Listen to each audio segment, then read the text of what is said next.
Channel 11's last episode on Orwell's 1984 was a bit heavy. Today's episode will lighten things up considerably by simply moving up 1 year to 1985 to join Marty McFly and Doc Brown and have some fun with a topic everyone can more or less agree on. Back to the Future is an awesome film. So awesome that I can kiddingly say that if you're that rare person that doesn't like it, you're just wrong and are probably a terrible person. In which case, your opinion will be dismissed accordingly. No! Justin! You're wrong. You're wrong and you're a stupid person. Are you not entertained? Are you not entertained? Action, comedy, and drama are masterfully weaved together in 1985's Back to the Future. A rare film where entertainment and artistic vision simultaneously peak. Robert Zemeckis' home run of a film managed to appeal to a common audience without becoming common, in the lowest, dullest sense of the word.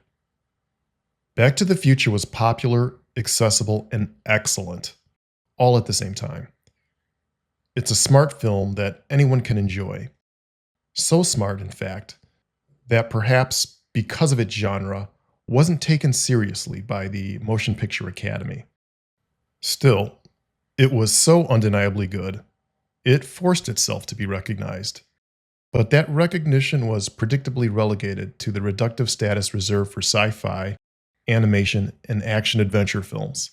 A clever, pleasant diversion, a cinematic confection, a popcorn film. And while the Academy has made efforts in recent years to give greater consideration beyond dramatic films, Back to the Future was, somewhat poetically, a victim of its time. If this film had its own souped-up DeLorean, perhaps things could have been different, and Back to the Future could have earned at least a Best Picture nomination. This idea might seem silly to snooty film purists, but it deserved at least that much. And I'd even say that, among the nominated alternatives, it was the best picture of the year, with Witness being its closest competitor in terms of quality.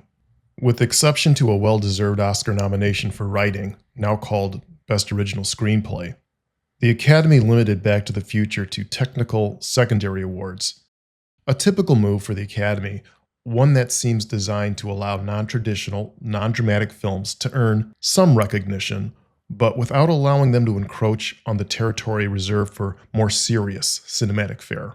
Hollywood's managing culture seems to have a bit of an inferiority complex regarding itself compared to more exalted forms of expression, particularly its artistic sibling, stage acting. The theater. What's happened to the theater? It kind of makes sense that the film industry itself would reflect the kind of neuroticism associated with its actors. In this sense, I think Hollywood is a bit too hard on itself. The people in the Motion Picture Academy have no reason to feel insecure about film as an art form, and its lighter offerings needn't bear the brunt of that insecurity, as long as those offerings are good. And the Oscar goes to Shakespeare in Love. No way! Back to the Future is very good. Even the title is great. It's a clever contradiction in 4 words that hints of its otherworldliness. I'm not exaggerating for effect. Coming in at a little under 2 hours, I struggle to think of anything this film doesn't get right. While it could be dismissed as a sci-fi popcorn flick, which is what the Motion Picture Academy essentially did to it in '86, the public knew better. And in this case, the public was right. Time has validated its artistic merit. It's going to be really hard waiting 30 years before I can talk to you about everything that's happened in the past few days. I'm really going to miss you, Marty. I'm really gonna miss you. Any work of art, when done well, transcends its genre and elevates itself to an artistic pantheon of work, distinguished not by category, but by excellence. Even someone who doesn't like country music has to admit that Kenny Rogers' The Gambler is one hell of a song. Some things are so good that pretty much everyone has to give them their props.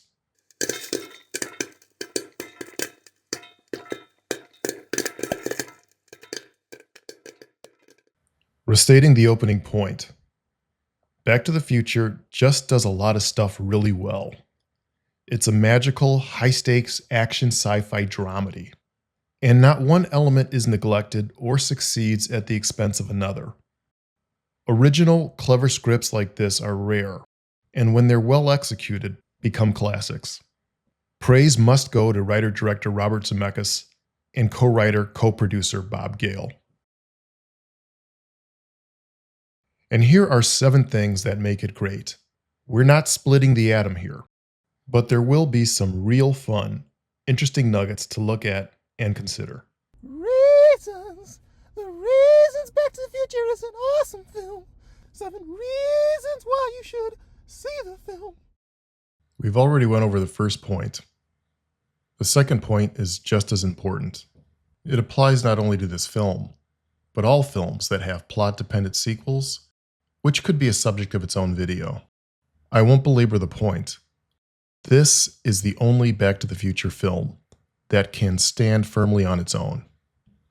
Any story can be sequelized, and if it makes money, will be sequelized. But not every sequel is a complete standalone story, and this includes most everyone's favorite Star Wars film, The Empire Strikes Back. And though it's arguably the best chapter in Star Wars, it's not a better single film than A New Hope. I expect some disagreement on this one, but this is judging a film by how well it fares on its own, independent of the other films in its series. Back to the Future, like the 1977 Star Wars original, has a beginning, middle, and an end that serves as a satisfying conclusion. The story could end quite satisfyingly upon Marty's successful return to the new version of his life in 1985, right after Doc takes off for 2015. Doc Brown coming back at the end is a nice, tempting setup for Part 2, but not too much would have been taken away from this story had it been left out. In fact, even though I wouldn't change a thing with this movie, if this story hadn't allowed for sequels, it could have closed very well with Marty seeing his now happy parents and being reunited with Jennifer. Is everything all right? Oh, yeah. Everything is great. Back to the Future establishes its story and resolves its story. Most sequels, by design, don't do this. Sequels function as chapters in a book, but not a book in itself. If they're a Part 2, they depend on Part 1 for the setup and character development, and if they're not the final film of the series, then they fail to have a meaningful ending. Even when they choose a stopping point that's logical, they never resolve the primary conflict because they can't. But Back to the Future resolves, and does so in one of the most exciting final 25 minutes of a third act that you'll ever see. I had the pleasure of seeing this in the theater, and it can't be overstated just how much a good film, viewed in a theater, is made even better at proper scale. I liked Ford vs. Ferrari on my large format flat screen, but I loved it in the theater, and the experience was noticeably richer. Let's return to the main topic. Good acting, good production, and good editing can improve a mediocre script, but great films require a great premise and the writing to support it. This is why post-Lucas Star Wars failed. There's not enough polish or production value in the world to save the failed ideas that were the Star Wars sequels. They were doomed at conception.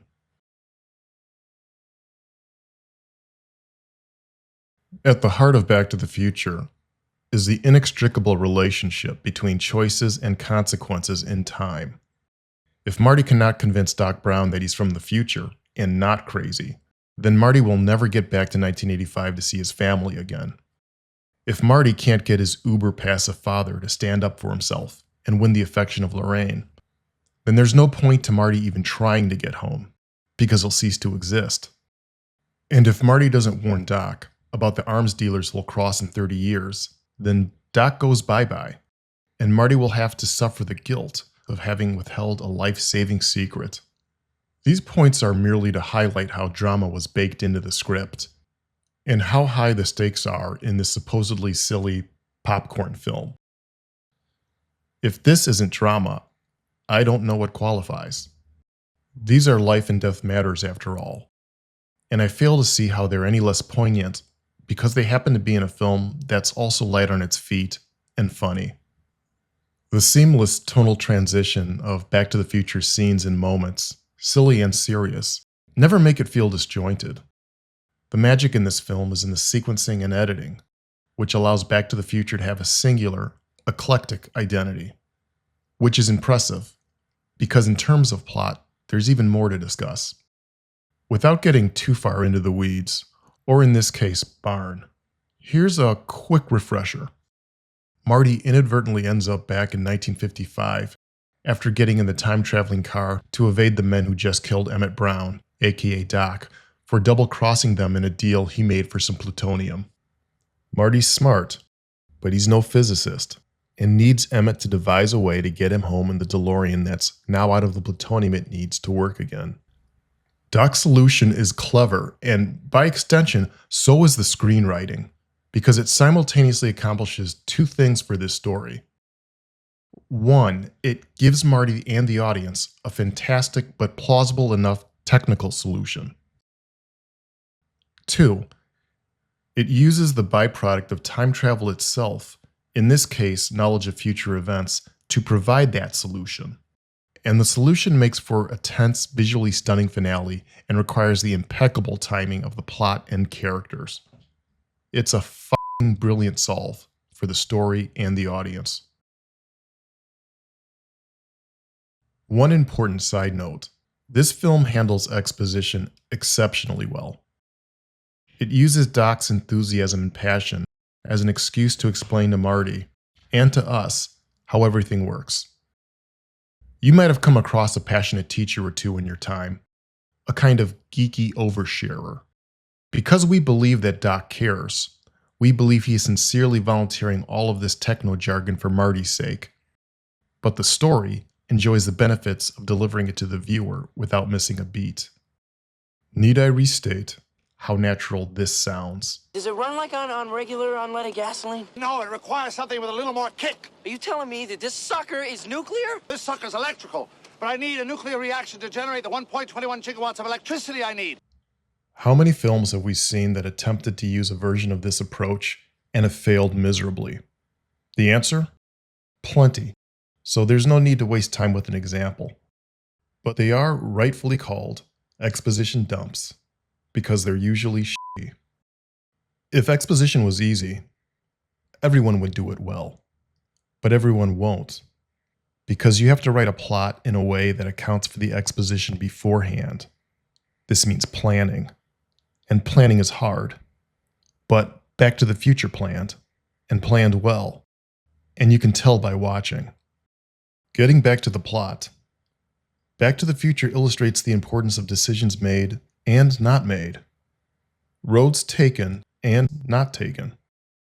It points us to another great, unlikely film with a multiverse element. Harry Bailey broke through the ice and was drowned at the age of 9. That's a lie. He got the Congressional Medal of Honor. He saved the lives of every man on that transport. Every man on that transport died. Harry wasn't there to save them because you weren't there to save Harry. Marty's intervention changes the trajectory of George's life. This is an inversion of the father-son relationship, and can only happen in a sci-fi universe like this. Which is another thing that this genre can do that conventional drama can't. It can raise moral and ethical questions we'd have difficulty even conceiving of. Whether or not that's a good thing is debatable, but it sure is entertaining. Time travel affords Marty the opportunity to give advice to George, because it provides him the foresight that his father doesn't have. Marty can see the downstream effects of George's inability to resist Biff's bullying. A pattern that George will otherwise go on to repeat for the next 30 years of his life. It's very clever and shows how human beings are a product of their experiences, reinforced by their decisions. Good writing also helps mitigate this film's touchy, inverted, Oedipal-adjacent subplot between Lorraine and Marty, and it addresses it head-on. For starters, it doesn't romanticize the situation. but it does milk it for tension and comedic benefit. The intention of the characters is what's important here. Marty is appropriately disturbed by Lorraine's attraction to him, but Lorraine is not consciously seeking her son. The fact that she doesn't know that Marty is her future offspring is the entire point. I mention this for the few critics of the film that feel this element of the story makes it perverse. It doesn't, and I think y'all protest too much. But Lorraine is attracted to the idea of Marty, someone who stands up for himself in the face of danger. That's Calvin Klein. Oh my God, he's a dream. In terms of courage, Marty is a better version of the 1955 and the original 1985 version of his father, who in this sense never really fully matures. Flash forward 30 years, and it's apparent that Lorraine has settled for a suboptimal version of George, while George has settled for a suboptimal version of himself and life in general. I know what you're gonna say, son. And you're right. You're right. But, Biff just happens to be my supervisor, and I'm afraid I'm just not very good at confrontations. The handling of this necessary but tricky emotional scene is actually quite impressive. Watch how it moves from weird, uneasy tension to a corrective, normalized resolution needed to move things forward. I don't know what it is, but when I kiss you, it's like I'm kissing my brother. Guess that doesn't make any sense, does it? Believe me, it makes perfect sense. The less appreciated important part of this scene is that it's also about Lorraine's role, by way of her expectations, in shaping the future. In the original pre-Marty 1955 timeline, Lorraine's expectations of George may have slowly morphed over the course of their 30-year relationship, from romantic to practical.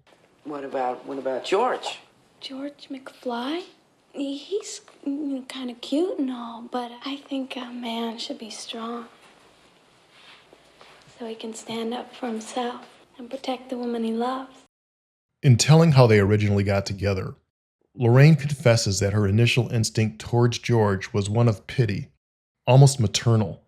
But by being bold enough to kiss her at their high school dance, George signaled just enough courage to allow Lorraine to fall for him. Unfortunately, this would be the extent of George's ambition. And it seems clear that, sometime after the Enchantment Under the Sea dance, George would settle down hard into marriage and mediocrity, and Lorraine would follow his tepid lead.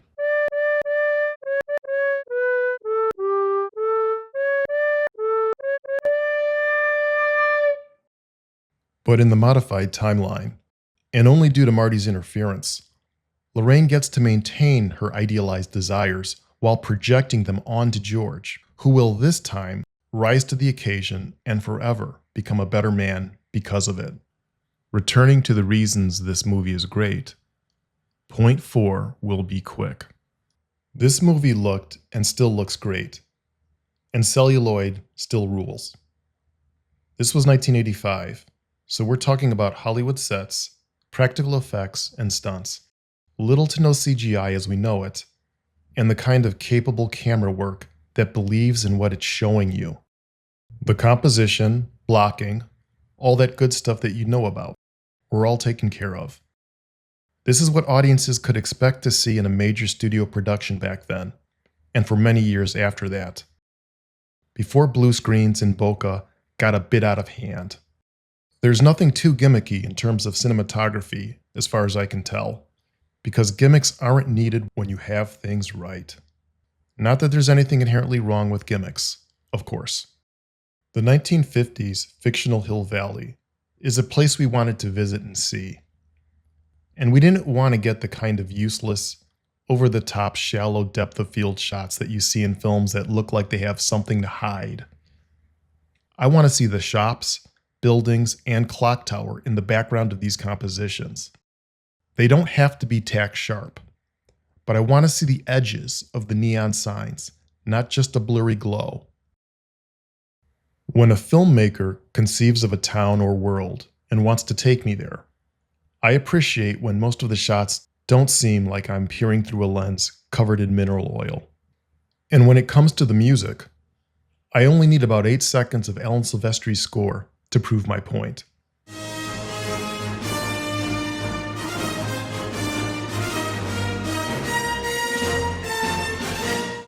Case closed. Next topic. Most any film, good and bad, is a product of its time. Back to the Future is no exception. But this film landed smack dab in the middle of the 80s, and it felt, looked, and sounded like it. Without casting judgment, but as a living witness, I can tell you that there was a cockiness to America's Reagan-era culture of the 1980s. Right or wrong, that cockiness at least felt earned, if not justified. And despite many of the same geopolitical concerns we have today, America seemed to be functioning considerably better than it is in 2025. And everyone and everything seemed a bit more competent because of it. The time travel theme of Back to the Future allowed it to capitalize on a 1980s rose-colored nostalgia for the 1950s, a nostalgia which echoes a present-day longing for the relative simplicity of the 1980s. For obvious reasons, not everyone held or holds this nostalgia for either decade, but it was and is a thing.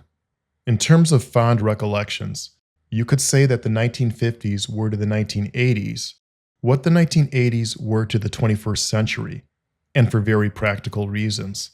The 1950s saw America gaining a global, post-World War II edge over Western and Eastern Europe. And the 80s would see America enjoy a post-Cold War edge over the former Soviet Union, which had run out of economic gas. Through the political turmoil of the 1960s and the economic contraction and inflation of the 1970s, the US got some of its mojo back in the 80s, and Back to the Future reflected it, and one of its characters embodied it. We'll get back to Biff Tannen in a minute. Like a lot of old films, watching this one is a comforting diversion. It takes us back to when life in America was simpler, and any setbacks, even ones requiring a time machine, would somehow be miraculously resolved before the closing credits. Our heroes were a little more innocent, and our villains a little less dark. There were challenges, but it was seldom all demons and doom. And that's the way it was, and we liked it. We loved it. With apologies to Eric Stoltz, Back to the Future's casting is perfect all around. Michael J. Fox strikes the proper balance that is Marty McFly, a high schooler with enough going on to feel confident about, but with his requisite share of teenage insecurity. I mean, what if they say I'm no good? What if they say, get out of here, kid, you got no future? I mean, I just don't think I can take that kind of rejection. Jesus, I'm starting to sound like my old man. Well, what if they didn't like them? What if they told me I was no good? I guess that would be pretty hard for somebody to understand. No. No, not hard at all. While Marty's a bit mischievous, he's basically a good kid. But unlike George, and perhaps in spite of him, Marty is no pushover. His personality, in contrast to his father's, is foundational to their stories and evolution. Could Marty's personality have been emboldened by watching George suffer the consequences of timidity? It's possible, and the story leaves it to the audience to speculate.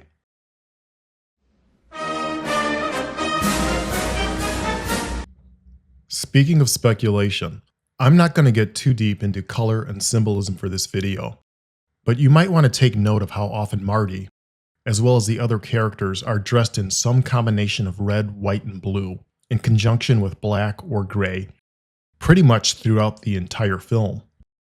Are the filmmakers implying something, like America and its citizens needing to reconsider its past to shape a more promising future? And might they be implying that the stakes are as high for us as they are for Marty, and that failing to become the best version of ourselves could consign us to a terrible fate if we manage to survive at all? I think so. And if you believe in that subtext, it should hardly be offensive or controversial. Wait a minute, Doc. What are you talking about? What happens to us in the future? What, do we become assholes or something? No, Marty. Both you and Jennifer turn out fine. It's your kids, Marty. Something has got to be done about your kids. People who write off these kind of cinematic details to coincidence are sometimes right. But I have my doubts that the highly creative minds behind works like this would leave creative considerations like costumes, color, and set design to chance, at least if they can help it. Creatives tend to be deliberate people who want to exercise as much control as they can get, and they're in the precise position to do just that. But let's get back to our characters.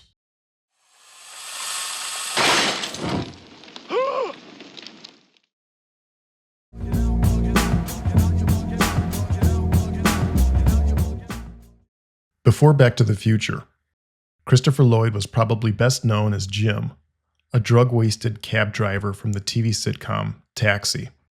The role of Doc, or Dr. Emmett Brown, demanded a character actor capable of effortless zaniness, and it's high praise to Christopher Lloyd in pointing out just how easily he drops the most stunned and bugged-out reaction every time the plot asks for it, which is to say, quite often. But like this film, Doc Brown isn't one-dimensional either. And this movie's touching moments don't feel tacked on.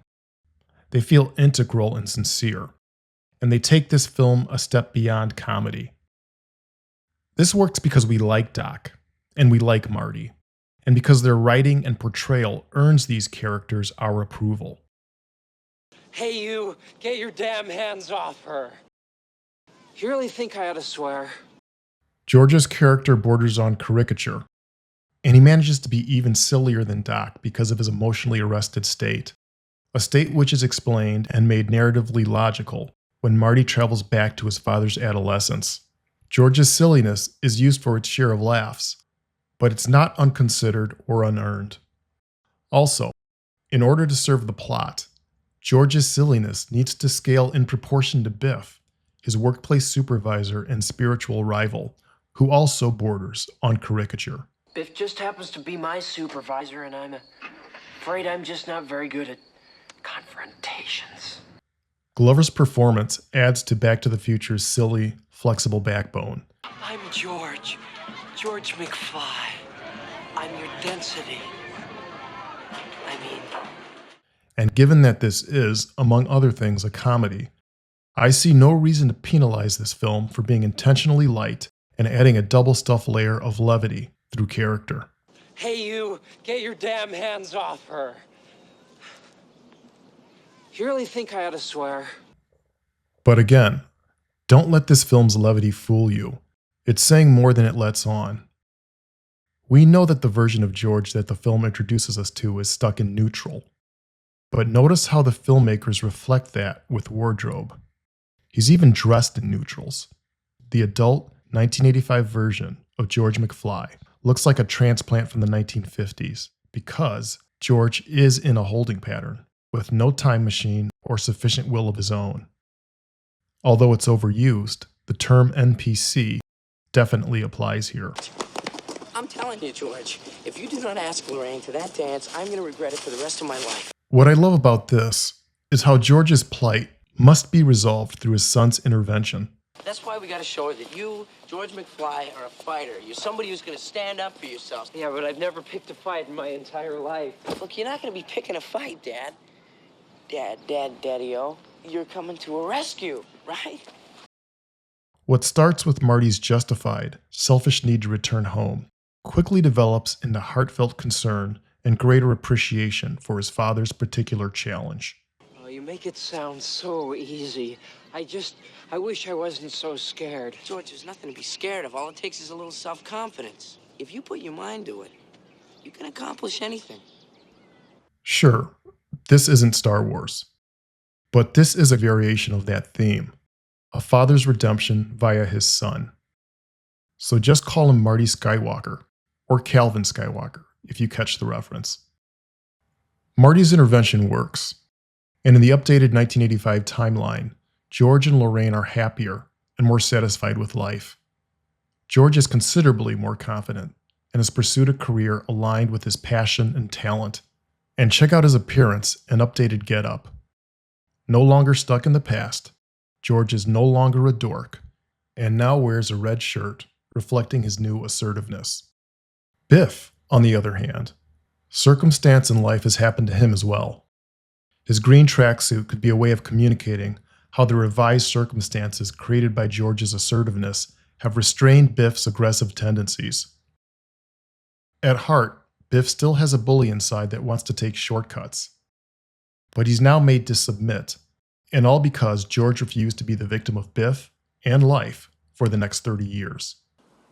Now, Biff, I want to make sure that we get 2 coats of wax this time, not just 1. Just finishing up the second coat now. Now, Biff, don't con me. I'm sorry, Mr. McFly. I meant I was just starting on the second coat. And notice that beneath his jacket, Biff is still wearing a clashing red shirt. The green jacket may symbolize the balance that has been introduced to this new 1985, a timeline in which this bully's negative tendencies are suppressed simply because the force of positive resistance showed up just in time. Pretty cool. When I was your age, I never chased a boy or called a boy or sat in a parked car with a boy. Lea Thompson does a great job as the not-so-innocent Lorraine. Her conflicts and contradictions are also well considered. Lorraine's fate lays at the intersection of youthful idealism and practical reality. What Lorraine once hoped would be a happy, vibrant life became disappointment sometime between 1955 and 85. Like George, Lorraine is not the best version of herself. Lorraine is clear about what she wants in a man. Someone who can take charge and lead. This was the 1950s, when social circumstances made this kind of calculated concession typical for women. Lorraine was content to be an enthusiastic co-pilot, if only someone could manage to live up to her ideals. She was hoping that someone would be George. What are you looking at, butthead? If George McFly represents the left-wing, brainy side of America, Biff is certainly its right-wing brawn. More critically, Biff is America's id, and sometimes in life, you need a little Biff or id to get things done. But a little is all you need, and it can never be allowed to take over. See Back to the Future, too, for that reality. Once again, notice the color choice for his clothing. In Back to the Future, Biff is literally a high school bully, and the film may very well be associating this archetype with America itself. You don't have to agree with this association, but this is how a lot of other countries regard us, and we'd be smart to at least consider it. So why don't you make like a tree and get out of here? In terms of how we relate to others, we're often stronger than smart, more cunning than kind, and at the same time, a bit too dumb for our own long-term good. And that's Biff, the audacious aspect of America that doesn't mind getting things done at the expense of everyone and everything else.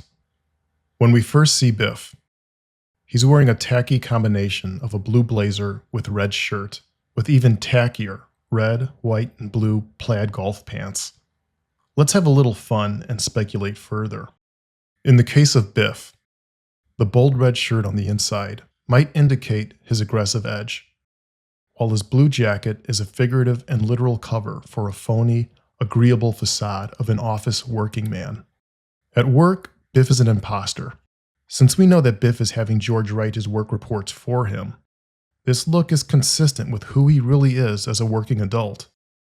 A man-child who is still cheating on his tests. Like George, Biff also hasn't developed beyond his high school character. He's merely moved to the 13th grade of his adult life. Do you realize what would happen if I handed my reports in your handwriting? I'll get fired. You wouldn't want that to happen, would you? You realize what would happen if I hand in my homework in your handwriting? I'll get kicked out of school. You wouldn't want that to happen, would you? Marty also wears a red shirt inside his blue jacket. Because Marty is assertive, but not a bully, his red shirt suggests an inner fight, characteristics that his milquetoast neutral tone father lacks at the beginning of the movie. People who are more skeptical about the kind of symbolic interpretation I'm offering here might reasonably protest that it's a cheat to give symbols and colors a convenient flexibility regarding their meaning based on who's wearing them and how. And while I appreciate the spirit behind that skepticism, and I'm happy to concede that symbolic interpretation is more of an art than a science, this is the nature of symbols and how symbolism works.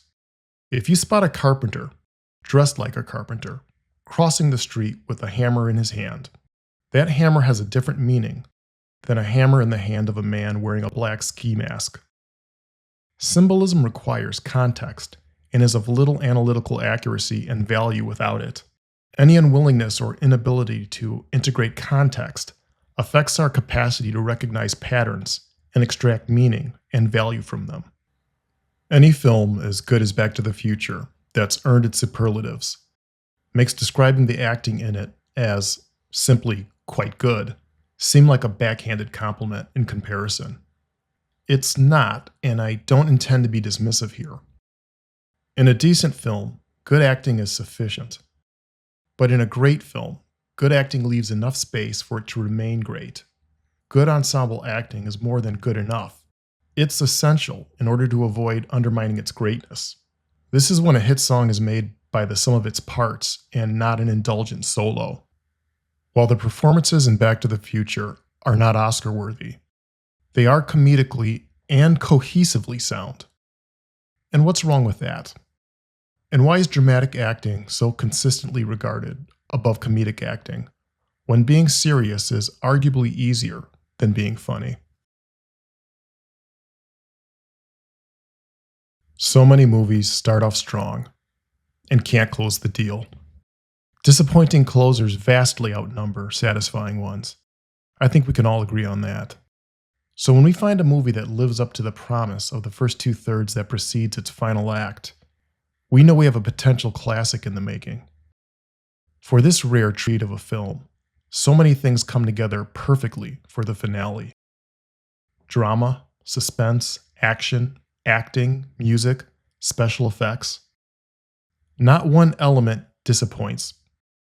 As mentioned earlier, two very unlikely things have to happen for Marty to get home alive. First, Marty must get timid George to confront Biff in order to win Lorraine's affection. Because this must happen, the story invests the audience in George's success as much as Marty's. Like any father and son, their futures are intertwined, but this story, via role reversal, puts a little remix on that idea. Several times, we see George about to fall into the pattern of shrinking in the face of adversity. It isn't until Biff violently shoves Lorraine that George musters the anger to knock him out. And if all that wasn't enough, next, Marty must race to the clock tower, get behind the wheel of the DeLorean, and make contact with the makeshift tethered power cord at exactly 88 miles per hour, just as lightning strikes. Amazing. I'd say you can't make this stuff up, except someone did.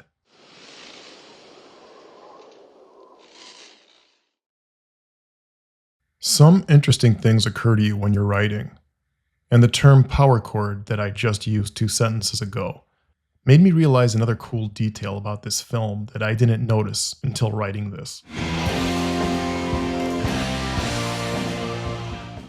I'm betting that the opening scene in Back to the Future was intended as foreshadowing for the ending scene at the clock tower. Perhaps someone else caught this, but I'm not going to watch 20 other videos to find out. But if this is true, it's one of several other Easter eggs or hidden details that time will not allow me to address here. I don't have a DeLorean, but perhaps I'll revisit this and other details of this film at some point in the future. Like this film, the clock tower finale is held up very well. The tension builds through a series of near misses, before and even after the lightning strike. To the few who've claimed that this film feels like a movie made for TV, you probably feel that way because you watched it on one, which would affect your experience. But revisiting an earlier point, if you were old enough or lucky enough to have seen this in a proper theater with full, rich sound, I doubt you'd feel that way. because Back to the Future was decidedly immersive and cinematic, and its finale is a big, edge-of-your-seat experience. And even though most moviegoers probably suspected going in that things would work out for Marty just in the nick of time, pun intended, it still managed to hold the attention of the audience. And for what it's trying to accomplish, which was as zany and ambitious as Doc Brown, Back to the Future is pretty much perfect. Flawless victory. Great as all that stuff is, justice can't be done to this finale or film without discussing its dramatic and moral implications. One could fairly argue that the invention of a time machine is inherently irresponsible, and that some things ought not be invented, at least until we are morally mature enough to handle them. On the other hand, perhaps the invention of such things is the necessary catalyst to develop the type of moral maturity necessary to handle them.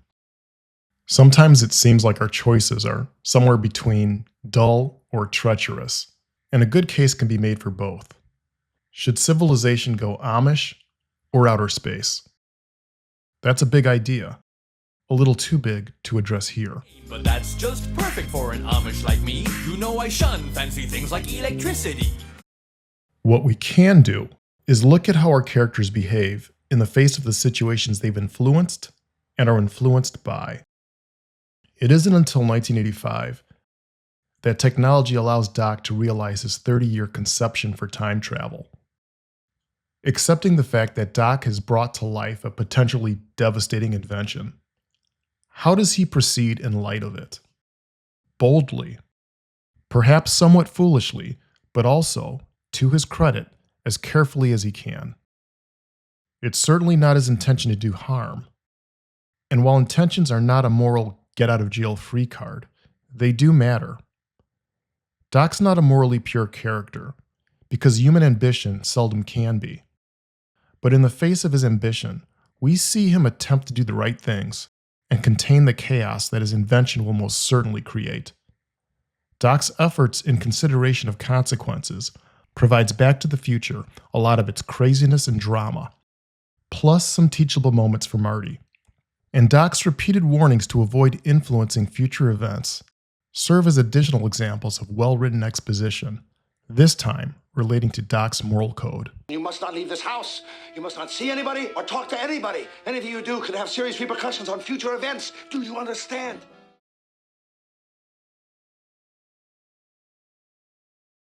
In terms of influencing Marty, Doc serves as a secondary father. After all, how can someone as defeated by life and his choices as George substantively demonstrate to Marty how to properly channel ambition and motive toward accomplishment? To show someone how to execute a controlled burn, you first have to have ignited your own fire. While Doc fills a void for Marty, Marty does the same for Doc, a person who, by account of this film, has committed himself doggedly to science. He has resources, but no wife or kid of his own. While their friendship is not a typical one, it's a healthy, mutually beneficial one. And we come to appreciate it more as the finale unfolds. Because like Marty, we too know how things will end for Doc if he doesn't get his hands on some Kevlar. I'm going to be very sad to see you go. Just knowing that I'm going to be around to see 1985, that I'm going to succeed in this, that I'm going to have a chance to travel through time. That's a hell of a scene. And again, it's earned. We have to see everything before this for this to be as emotionally impactful as it is. Keep in mind that this was merely the setup, and only Marty's first attempt to warn Doc, before he's forced to sit down and put it in writing. We know we're invested as an audience when we find ourselves quietly begging the characters to do the thing we want. If we were in Marty's shoes, we would certainly rationalize giving Doc the specifics of his future. Right or wrong, and probably a fair bit of both. We'd want to tell Doc about his fate, because we'd fail to see the good of him checking out early, on his back, in a mall parking lot. And we'd really want Doc to hear us. While this is not a justification for a theoretical kind of cosmic interference, you can bet that most people, if they could help it, would certainly want to have their time and eat it too.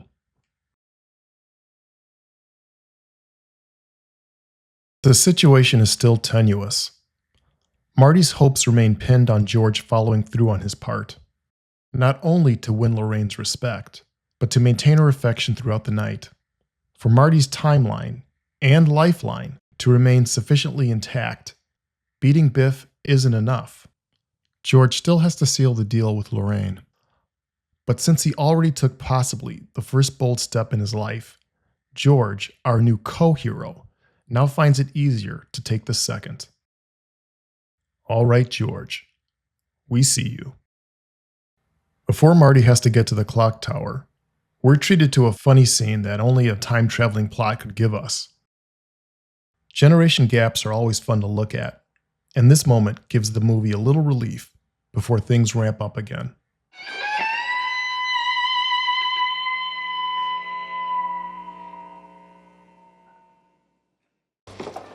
Lorraine. Marty, that was very interesting music. In this brief scene, by the gymnasium stairwell, notice how Crispin Glover captures George's new confidence. This is good directing and skillful natural acting.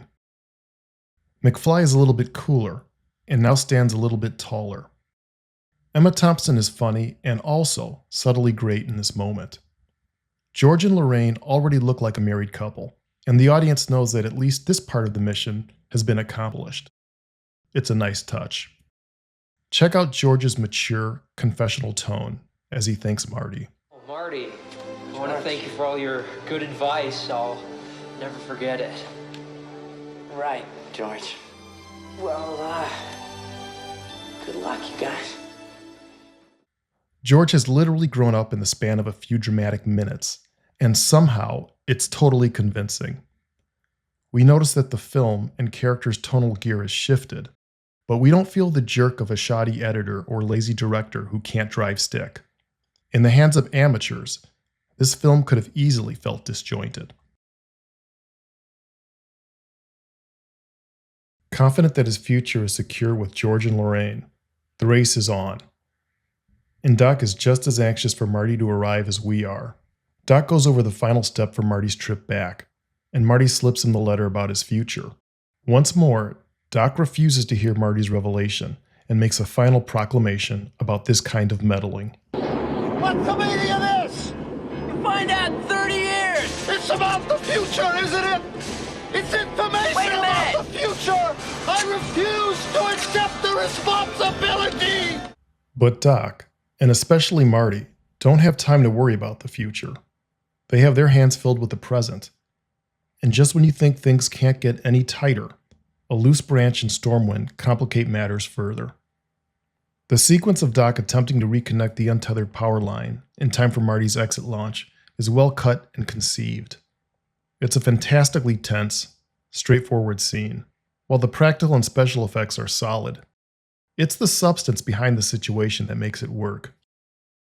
My suspicion that this scene was a call-up of the Harold Lloyd 1923 silent black and white, Safety Last, was confirmed by a 2020 article by Tom Chang on bleedingcool.com. The coincidence of two men, last name Lloyd, hanging from clock hands was not lost on me. But Harold and Christopher are not related. After plenty of struggle on the tower ledge, Doc pulls enough slack to reconnect the line at the top, but must reconnect the now broken ground level connection. Meanwhile, after getting the stalled DeLorean to start with a timely headbutt to the steering wheel, Marty, with pedal to the floor, is heading in hot and shooting for exactly 88 miles per hour. With seconds to spare, Doc, wearing thick insulating gloves, basically ziplines down the cable to the open connection just as lightning strikes.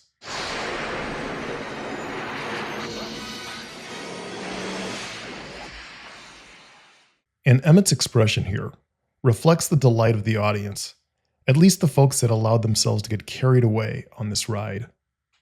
But the work still isn't done. And while Marty smartly set the time circuits to give him an extra 10 minutes to warn Doc about the bad guys heading his way, of course, after re-entry, the icy car won't start, leaving Marty to get to the Twin Pines Mall on foot. And we sense that, for this go-around, Marty's not going to make it in time. After sprinting for who knows how far, an exhausted Marty arrives at Twin Pines, just in time to witness a whole tragedy once more. Since by this time in the film, 1 hour, 43 minutes, and 20 seconds to be precise, or 1:33 a.m. Pacific Standard Time to be cute, the audience has come to know Doc Brown better than they did before we landed in 1955, which makes the second occurrence of his demise that much harder to accept.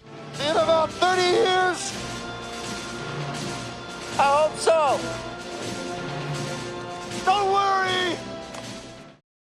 And if you felt like this kid did back in '85, you were hoping beyond hope that somehow Doc was all right. This story cared enough to make you care too. So when Doc gives a couple of blinks and slowly comes to, we realize there's been a favorable disturbance in the Force, if you don't mind yet another Star Wars reference. The reveal is logical and emotionally satisfying. You're alive. How did you know? I never got a chance to tell you. What about all that talk about screwing up future events, the space-time continuum? Well, I figured.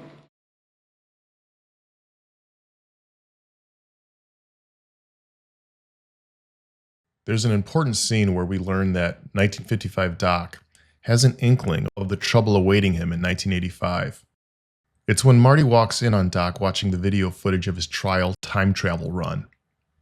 Before he notices Marty enter the garage, Doc is caught playing and replaying the part where the tape stops, and where his clock will stop, figuratively speaking.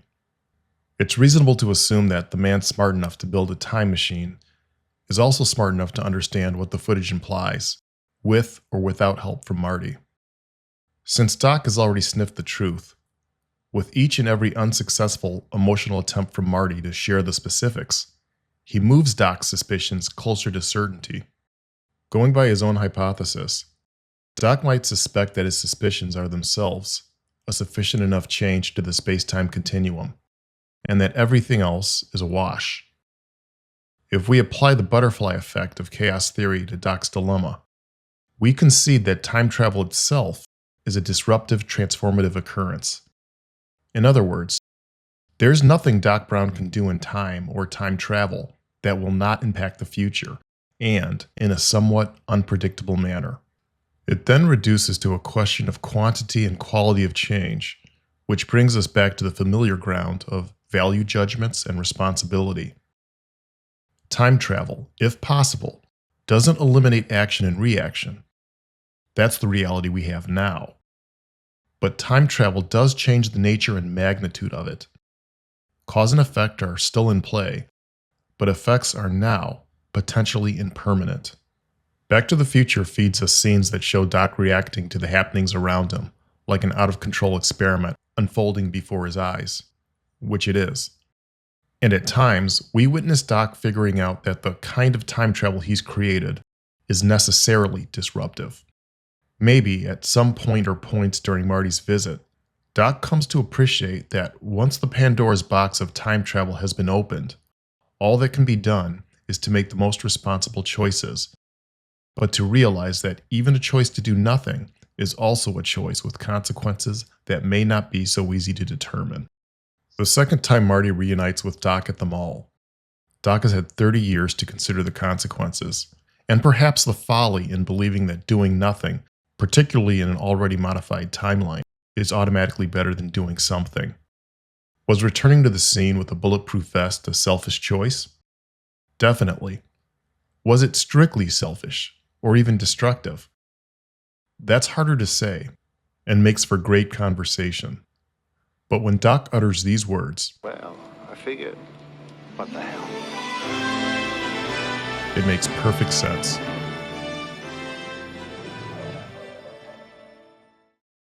I know I'm not alone when I say that I really miss seeing this kind of creativity in film. A ton of credit must be given to Robert Zemeckis, Bob Gale, and their entire crew for this movie. In July, Back to the Future celebrates its 40th anniversary of release. While the current choices of new films are seldom this good, any form of art, particularly film, is a time machine of its own. And that means we're not limited to the mediocre present, because good stories outlast their time. As film enthusiasts, we're fortunate that this little gem from 1985 will always be here for us to go back to. I hope to see you in the future. Thanks for listening.